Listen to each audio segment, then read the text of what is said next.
Hi, everyone.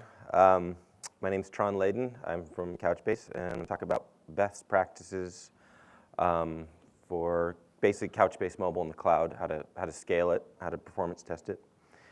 Unfortunately, following Brian's talk, so this might not be as exciting. There's no pooping of rainbows by unicorns, but this should be pretty solid here.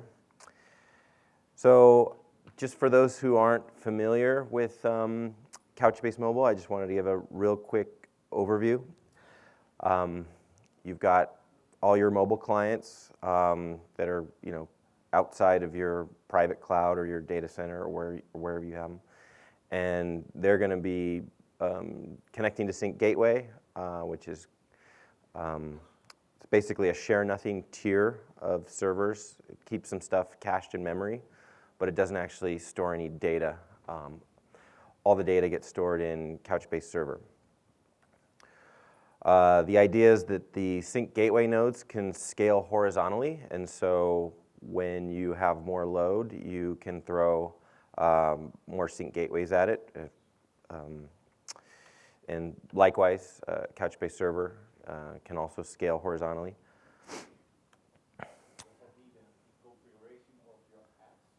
Let me take questions at the end, but yeah, I'll remember that one.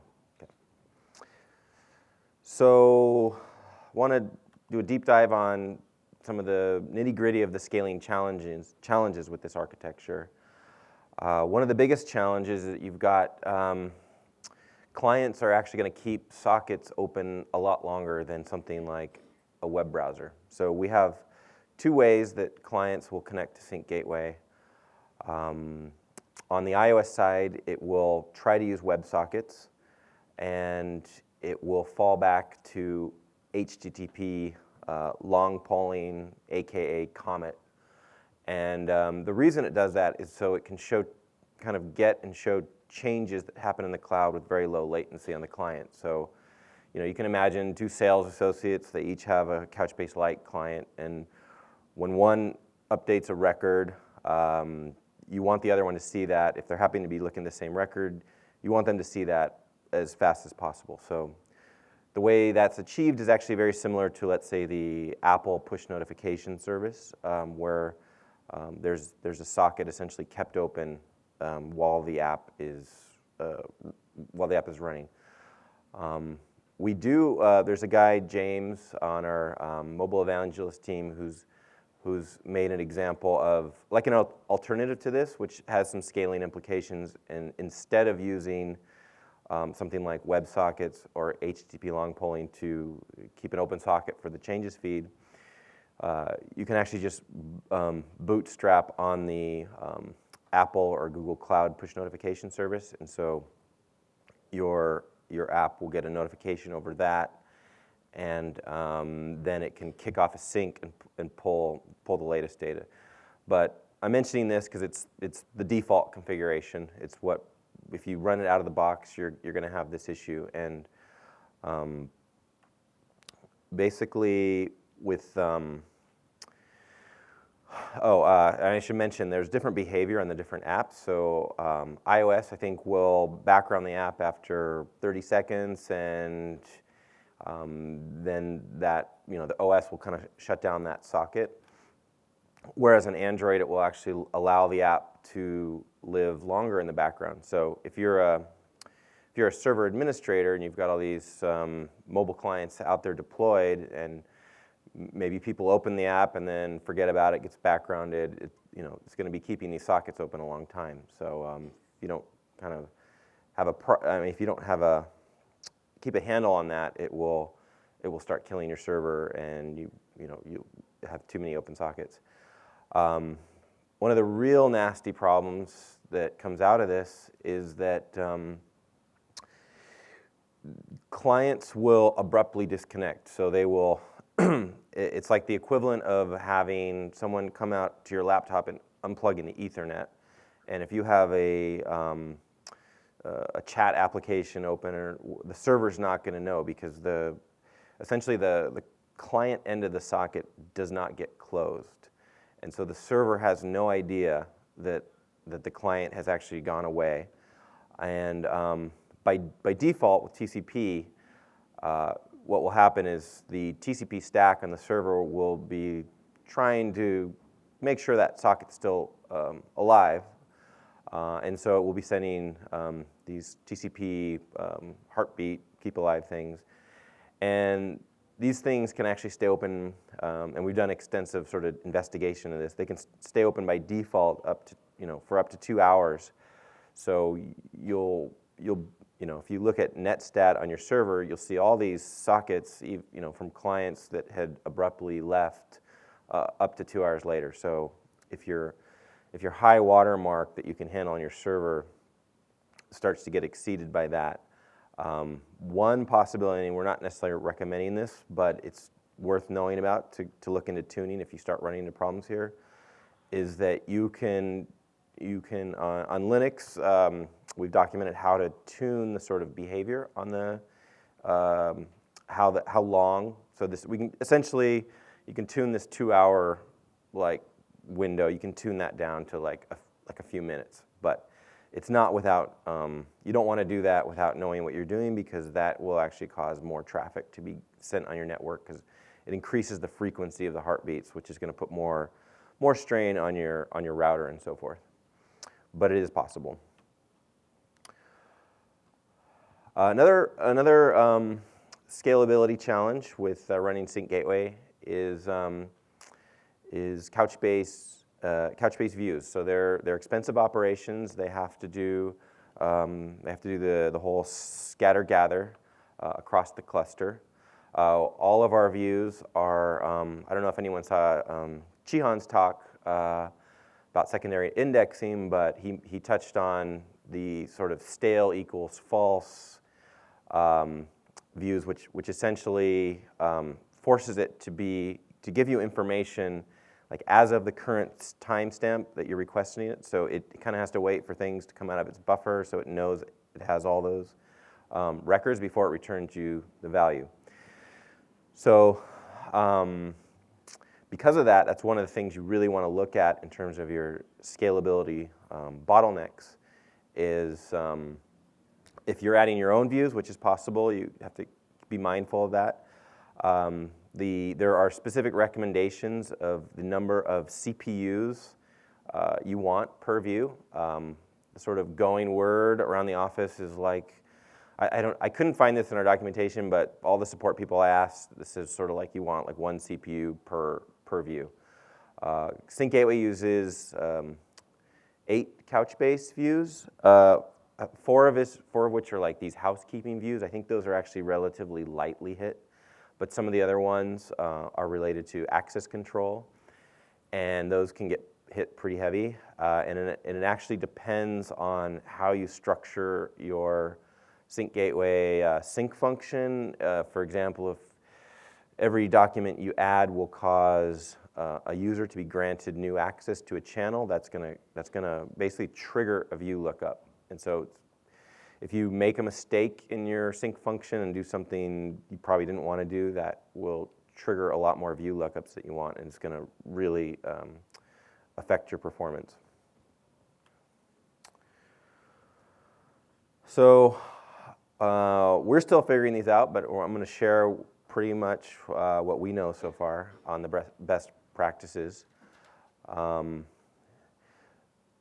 Don't quote me on these numbers, but the kind of fuzzy recommendations is approximately 5K connected users per Sync Gateway on a quad-core machine.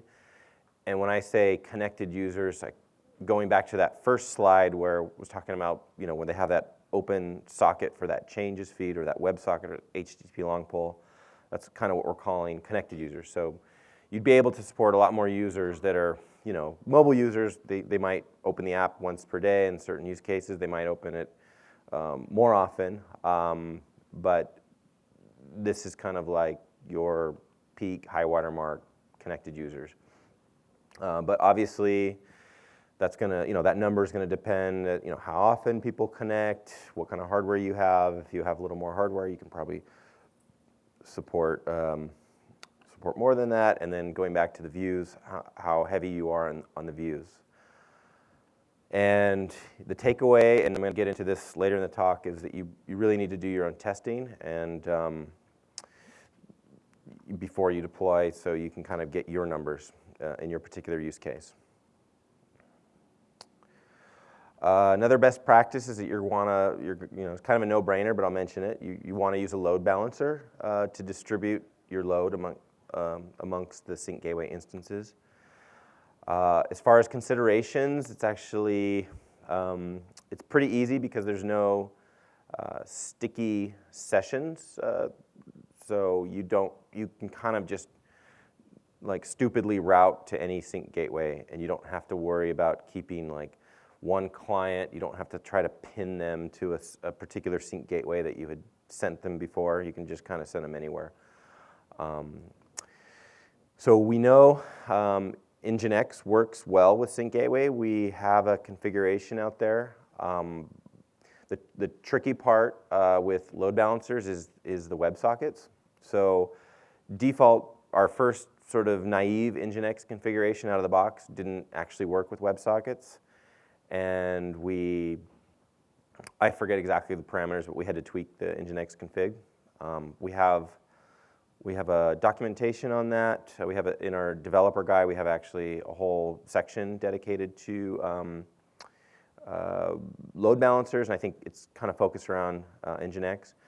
We've had a number of users who've tried to use ELB, and I think everything worked but the WebSocket issue, and I don't think we ever got around that, to my knowledge. I should mention that you can turn, like if you had a hard requirement to use ELB, you can actually turn, so iOS right now is the only client that has WebSocket capabilities, and there's a configuration to disable that if you needed to, if there was no way to get around using ELB. Want to talk about XDCR. We get this question a lot.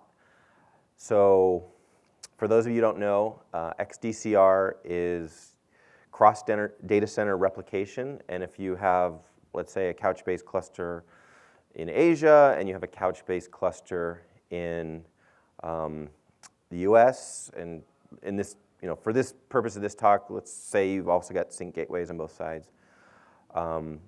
It's probably not the recommended approach. It can theoretically work, but only in a master-slave scenario. So it could only work if the cluster in the US was getting all the writes, and the cluster in Asia was just like a slave copy of that. The reason is it's not safe to mutate a Couchbase bucket that sync gateway is updating. And the reason for that is we have to add special metadata. So when you store a document in sync gateway, it's a JSON document, we add some metadata and we shove it into Couchbase server. Everything else in the sort of Couchbase server ecosystem, like the Smart SDK, XDCR, it has no idea about that metadata field. So it will happily clobber that metadata field. So if someone's using PHP web server that uses the SDK client and tries to update that same document, the new update will just throw away our precious _sync metadata field, and then Couchbase Sync Gateway will just be completely baffled about that document. It will just, smoke will start coming out of it. It just totally breaks everything. So we get tech support of people doing that, and we get a lot of questions like, oh, how do I set up XDCR? So I'm going to plug a tool called SG Replicate, which we've been working on, and that it tries to accomplish the same thing as XDCR, but it goes through Sync Gateway. So every read and write is actually going through the Sync Gateway REST API, which is actually a very clean, simple API. We use all the bulk operations. It can run in like continuous mode, or it can run in one-off, so if you just want to catch up. Most people would want to run it in continuous mode. It's kind of, the directions are decoupled, so you can just do a push, like there's a decoupled push from a decoupled pull, so you could just do one but not the other if you wanted. Most people would want to do bidirectional, but you don't have to. So that project's up on GitHub. It's got really good test coverage. It's all written in Go, and if you need to do XDCR, please start with that, and then let us know if you have issues. Okay, this is for me, the most exciting part of this talk. We've got a brand new performance testing suite that we're brewing up. So first I want to talk about what the problem is, why we wrote this. A lot of these problems are actually within Couchbase, but I think they apply to any of you guys that are Couchbase users or customers. So we need to really make sure this works, we need to spin up like very large clusters, and we kind of want those to be ephemeral in the sense that we just want to spin them up, run some experiments, and then it's fine if they just go away.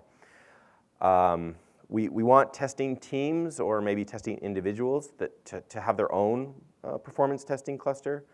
So Adam and I, sometimes we're Skyping each other like, hey, are you going to run a test? And he's like, oh, I was going to run a test, but I'm going to go grab dinner. Do you want to run a test? And so we're like doing all this like back and forth. And that's kind of silly. We should each be able to have our own testing cluster.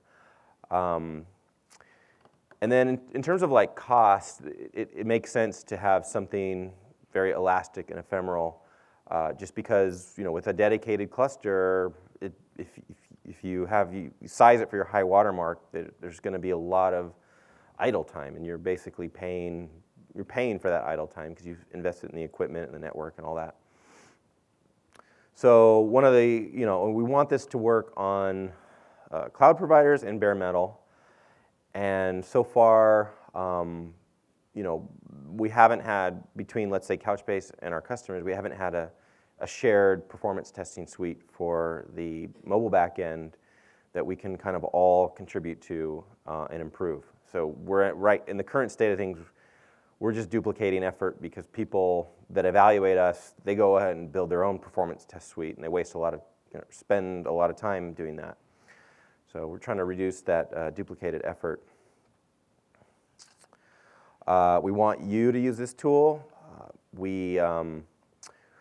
We're going towards a scenario-based testing, so you should, in theory, be able to write your own scenarios that match your particular use case, and we could fold that back into sort of our repertoire of scenarios. And the other thing is, if you provide a scenario to us, and you say, look, this is how we reproduce our issue, the performance sucks under this load, this particular scenario, and you just provide us a scenario, we can basically reproduce your issue in our lab, because everything will be spec'd out down to the machine level. And then it's easier for us to communicate about a performance issue in a very clear manner.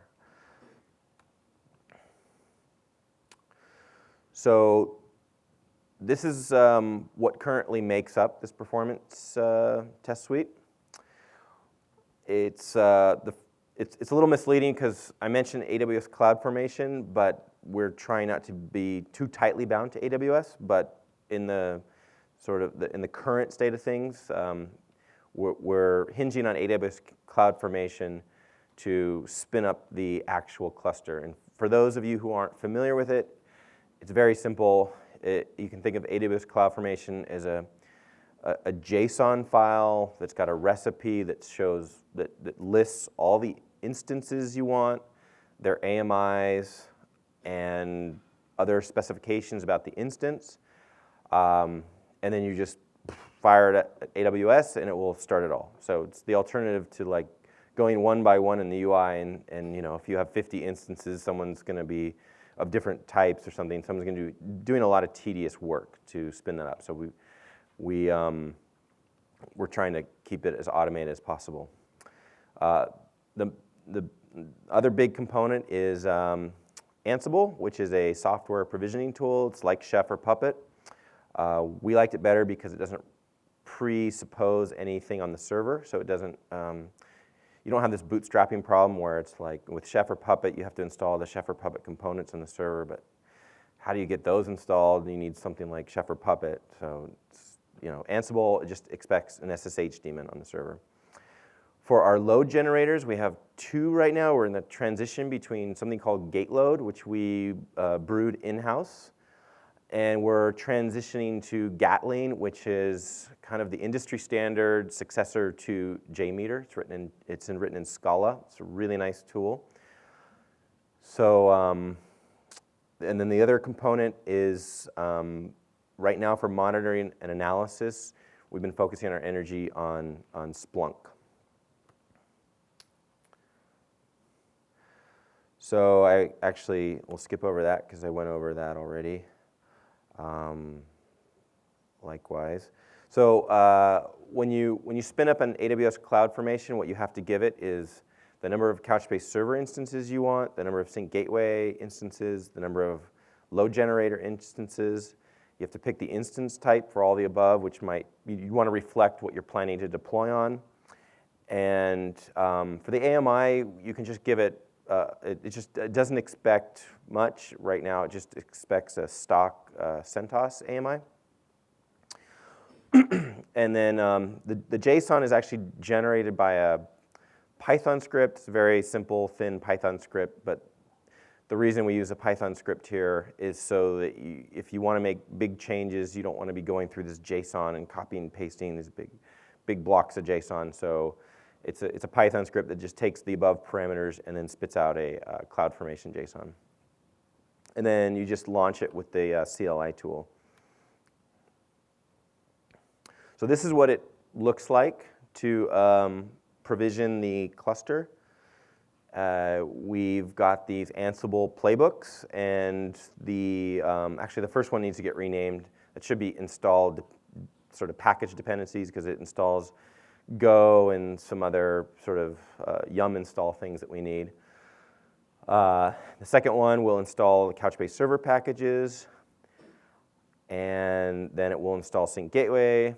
In this case, gate load, but once we get sort of Gatling as the replacement, that will change to Gatling. The install sync gateway service will actually start the service and then install Splunk forwarder. For those of you who aren't familiar with Splunk, it's essentially like it's a time series database. People use it a lot of times to monitor their clusters, so they can get logs and metrics across their entire cluster. A lot of people use it for performance testing. You can build dashboards, so it's a really nice tool. In this particular line, we're installing these forwarder components. It's not installing a Splunk server, but it's installing these things that can know how to forward to a Splunk server. So this is, just to make this a little tangible, this is an Ansible playbook. I want you guys to see how simple this is. There's the nice thing about Ansible is you can automate a cluster spin-up without writing any code. It's just a bunch of It's just this real simple recipe. I bolded some of the things here like service. So service is nice in the sense that this will work on Debian or CentOS, and it will just do the right thing. So on CentOS, it will run systemd, and on, let's say, Debian or Ubuntu, it might use Upstart. So it knows the underlying thing. Likewise, get URL is sort of like they've packaged up a way to get URL into this Ansible command. So you could also just call shell and then curl, but the get URL is a little more convenient to use. Yum is a way to install packages. If you were to do, if you wanted this to work on Ubuntu, you would have to do a little bit of branching, and they provide constructs for that because you can say like yum when OS equals CentOS, or then apt-get when OS equals Ubuntu. So you can have your same recipe that would install on both. So once you run that Ansible, like that series of Ansible playbooks, this is what you end up with. You've got in these boxes, they're all separate EC2 instances, and on each EC2 instance, there's pretty much one thing installed. You kind of want to size your Couchbase servers more than, let's say, your Gatling or your, like basically the Gatling and gate load generators can be the smallest because they're not really doing a huge amount of work. And then in terms of like gathering the performance metrics, you can, so on Gatling, it will actually produce a really nice HTML report. So I don't know the exact details on how to get that, but I think it might just spit out a file at the end, and then you can open up your browser. It's very graphical. If you're running the older gate load, it will spit out a JSON report with a bunch of statistics. Sync Gateway has a statistics endpoint that will give you JSON. It's also called like the XBars endpoint, and will give you metrics on like how long operations are taking the Couchbase server and so forth. Couchbase server has a comprehensive REST API that you can get statistics out of, and that's will come back as JSON. And then, as I mentioned before, you can, since we have all this stuff forwarding to Splunk, if you have a Splunk server set up and you've configured it to use that, that's actually probably the ideal way to look at this stuff, because you can see it in a time series form, in a graphical form, and you can kind of figure out, like, you can kind of make correlations between, let's say, the Sync Gateway performance and your number of sockets that you have open, and look at the memory as a function of that as well. So we want people to jump in and start using this and contributing. Just throw some stuff out that we would love people to contribute. Would be for someone to get this, make the small amount of changes to get this working on Google Compute Engine or Joint Cloud or bare metal clusters. So the main thing we would need to change is what's called Ansible Dynamic Inventory. So we're using they ship one for EC2. They might actually have one for Google Compute Engine out there. That's just a matter of dropping that in and making sure it works. Joint Cloud would probably be a little bit of work. And then bare metal clusters, this probably maybe wouldn't be totally shareable, because in the bare metal clusters you would have some hard-coded IPs, but you could still contribute it back, and then we could just put variables in for the IPs, or just kind of give directions. But it's a very simple YAML file which just kind of lists the hosts and the tags associated with the hosts. I forgot to mention, the nice thing about this is in our current thing we don't hard code any IPs at all. So the way it works is when the AWS instances are spun up, they'll be tagged with certain tags, and then when we do the Ansible playbooks, it will basically slice its operation over those tags. So you can say, on the Sync Gateway nodes, do all this stuff, and it will only affect those nodes. But we've never hard-coded the IPs of those Sync Gateway machines. So let's talk about monitoring Sync Gateway. The main things you want to look at a running Sync Gateway. You would probably want to set up some sort of script to be checking just total smoke test, just checking the root, the database endpoint on the admin port, or actually even the 4984 user port would be fine too, in something like pingdom or whatever, and you just want to make sure that returns in a timely manner and it doesn't give you some 500 error. So you'd also want to check the memory usage that's returned from top. Keep your eye on that. One really nice thing we've seen, usually this was like development bugs, but if you, there's the garbage collection time, so Go is a garbage collected language.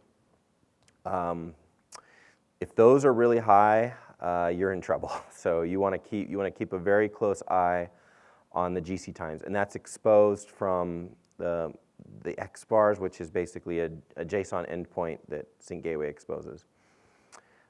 Also in the XBars, there's the number of Go routines, and so if that starts to explode, you have a problem. We don't currently, but we should probably post some guidelines on the number of Go routines that from our tests. We do keep our performance test suite public, so you could actually dig in and see on our recent tests what those were. But we've seen them running the 20,000 Go routines and things are fine. If it's 1 million Go routines, you're in trouble. So you want to keep an eye on that. And then the number of open socket file descriptors, which goes back to the sort of all these clients keeping sockets open. You really want to keep a close eye on that. We are putting our Splunk configuration scripts into the repo. So as we discover new things that need to be monitored, we're going to be adding those to our Splunk configuration. So if you keep your eye on those scripts, you can kind of get a good idea of what's worth looking at. So I'm actually going to skip over, how much time do I have, Rachel? 10? Okay. So I'm going to put a hold on this. I'm going to try to do a little bit of a demo here. Let's see here. Can you guys see all that? Okay. So I brought up a cluster earlier. And let's see if I can find it. Okay, yeah, so I want to show you guys this.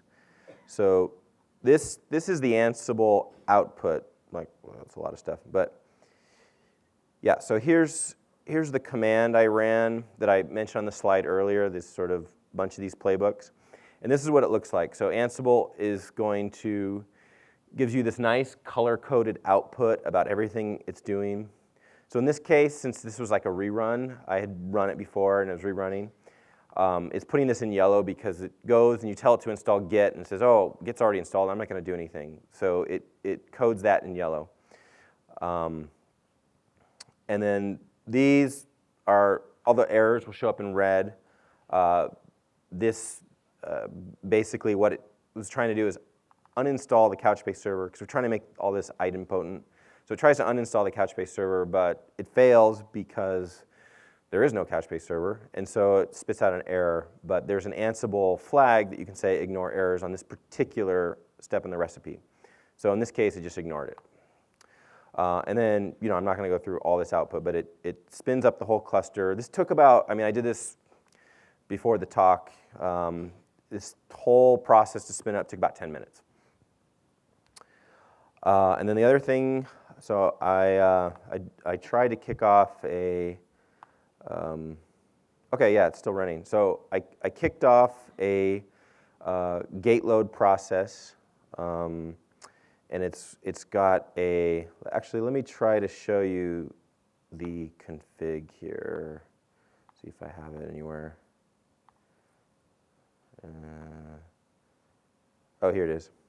So here's the gate load configuration. I'm not using Gatling yet, the next generation tool, but the stats here that are interesting is these num pushers. So and the other stat that's interesting is this sleep time of 10 seconds. So basically, what we're emulating here is 2,000 users, half of which are essentially just pulling changes from the sync gateway, and the other half of which are pushing changes. And so we run that, and we can monitor. So this is showing the Couchbase statistics, and I will pull up the see if I can pull up the sync gateway EXP vars.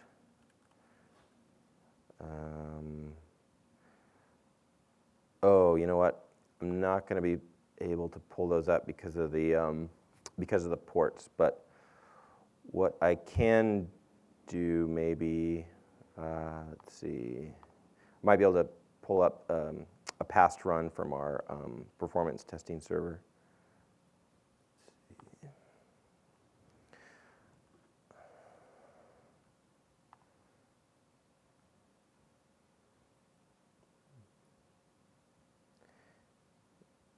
My internet situation is actually pretty bad here. Oh, it looks like it connected. Okay, I think, yeah, this is probably a little too slow. I'm tethering, I've got 1 bar, so yeah, it's probably not gonna work. Yeah, okay, so yeah, that's about all I can show for a demo. But let me open up to questions. Who raised their hand first? I think they bailed. Okay. Is there any other questions? Yeah. So the gateway, and when it, how does it watch the connections which is dead? How it recycles them? So when you say recycle, Well, let's say I have a client, right? yeah. And I just walk out of my Wi-Fi connection. Okay. Right? Yeah. Yeah. Okay. So the question is, how does the gateway recycle connections? Because you're going to run out of open ports.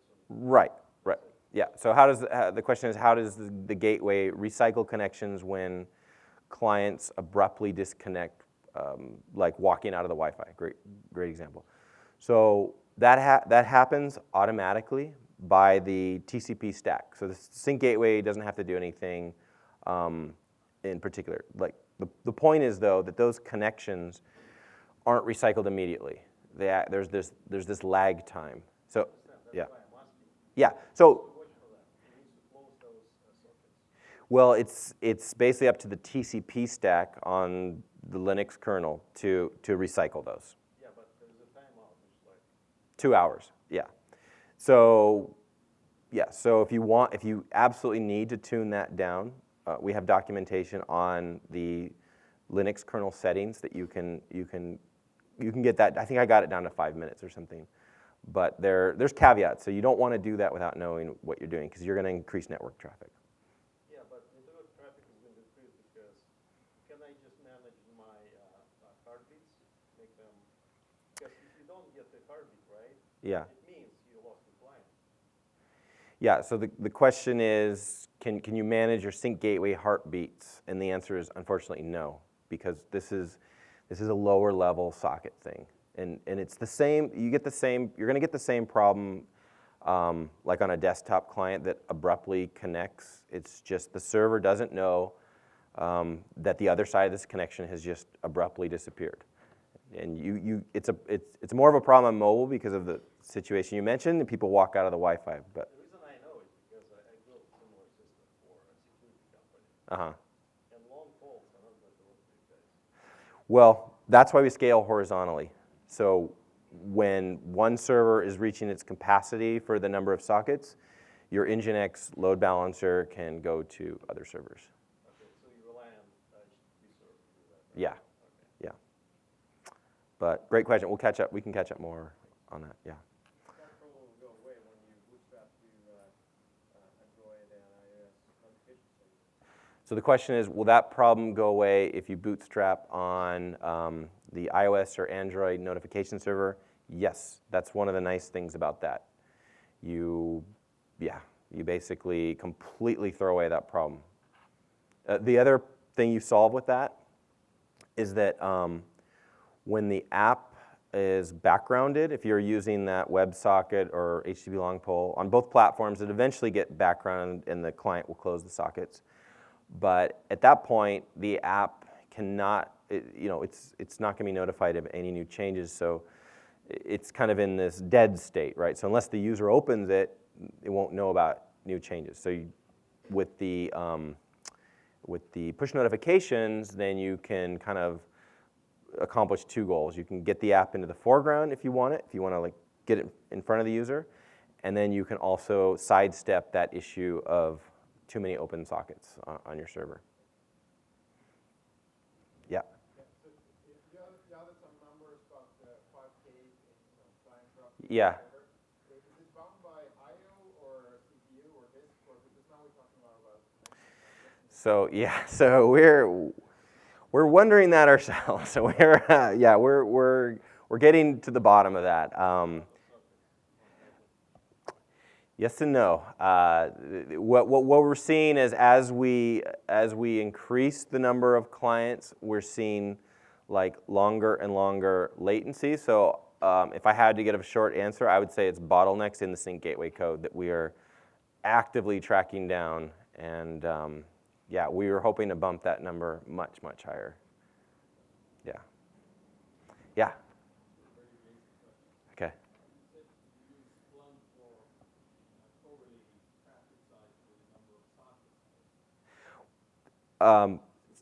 Yeah. Okay, great question. So let me answer that one first, so I can repeat that one and remember. So the question is, essentially, what are we doing with Splunk, and how do we correlate these different variables? So that part's under construction. I will tell you right now, what we're doing right now, has been recent work, is we're just pushing everything into Splunk. We're gonna sit down with some Splunk experts. We've been to their office before, we've talked to them. Our plan is to sit down with them and basically get the tools we need from them to build any kind of statistics to correlate any kind of variables. And we'd like to ship like a reusable dashboard. And I don't know enough about Splunk yet to know exactly how that works, but I'm sure they make it possible. Maybe we can write a Splunk add-on that any of you guys that installed Splunk could just add the add-on from us, like the Sync Gateway Couchbase Mobile add-on, and that dashboard would come pre-shipped. So you had another question?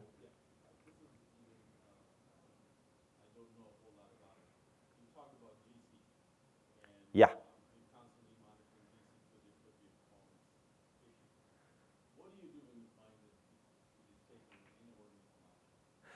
Okay, I think everyone heard that, but essentially it was like, what do you do when you see these GC problems? You call us, and it kind of brings me to the point of like,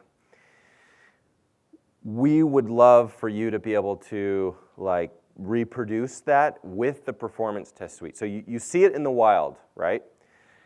We don't want for you to say like, we're going to send you email logs, and like that dance, that back and forth is so painfully slow. What we want ideally is say, okay, we see it in the wild.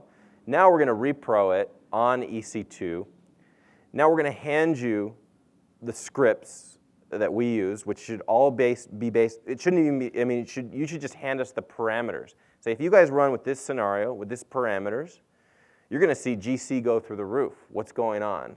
And then our engineers can all huddle, get to the bottom of it, make the fixes, get back to you, and we will rerun it on the same scenario, and we'll say, look, we fixed it, and here's the proof that we fixed it because we ran it. And then first thing you can do is say, okay, well, are they, is this right? Is this true? So then you can rerun the scenario in the new code, and then it fixes it, and then you deploy it to the wild. And then it should fit, 99% chance it fixes it. Otherwise, there's that 1% chance that something in the wild was still another sort of follow-on bug. But that's the work, the customer interaction workflow we want to get to. So if there's no more, how much time, Rachel? A couple minutes. Okay. I want to run through a couple. Basically, I want to plug the next talk this afternoon. I want all of you guys to go, because I think next year, if we do this talk again, instead of Ansible and AWS, this might all be based on more cutting-edge tech. We went on the conservative side because we haven't done any performance testing on Docker. But I wanted to talk about Kubernetes, which is essentially an open source container orchestration platform from Google. And what's interesting about it is that it can do a lot of the sort of cluster setup automation that we're doing in Ansible, but it runs in Docker containers. So we don't know if hopefully we'll use this for performance testing, but I just want to throw it out to you guys as something to keep your eye out for. So there's a whole talk on this, so I'm not going to go into any detail. It's at 1:45, and it should be a very interesting talk. The other thing, so you guys probably saw the keynote about Joint Triton. The nice thing about it, as Brian mentioned, is that the hosts are abstracted away. So one of the sort of pain points of these sort of cluster setup things is you have to worry about hosts. So you have to kind of provision the hosts separately from the software. One of the nice things about Docker is you just don't, or the Joyent Triton stuff is that you just spin up containers, and they worry about mapping those containers to hosts. And they'll essentially lazily give you more hosts as you need it. A lot of people don't know this, and I don't think Brian really touched on this, but Joyent is both public cloud and on-premise. So you can take all their software and you can deploy it in your bare metal on-prem cluster. So I think that basically makes it more interesting to a lot of people who have restrictions about deploying it in the cloud. And they have commercial support packages available. So when you have OS level problems, you can go to their support, and then if it turns out to be a Couchbase problem, we can work with their support to get to the bottom of it. And then there's also Cloud Foundry from Pivotal, which some customers are using. This is a little more complicated than the other solutions I mentioned, but it's more mature. So if you can't afford to be on the bleeding edge, this is definitely worth checking out. These guys existed long before containers. They built their own platform as a service called Cloud Foundry, and they open sourced all of their tools to do that. It has a very release engineering approach, and so they want you to be able to kind of reproduce an exact version from scratch. I haven't used it, but I do know some customers are using it, and it's from Pivotal, so I think it's got a very solid backing. So it's something to keep your eye on for cluster automation, and possibly, we might take our performance cluster automation and testing towards this direction if it makes sense. So a couple links.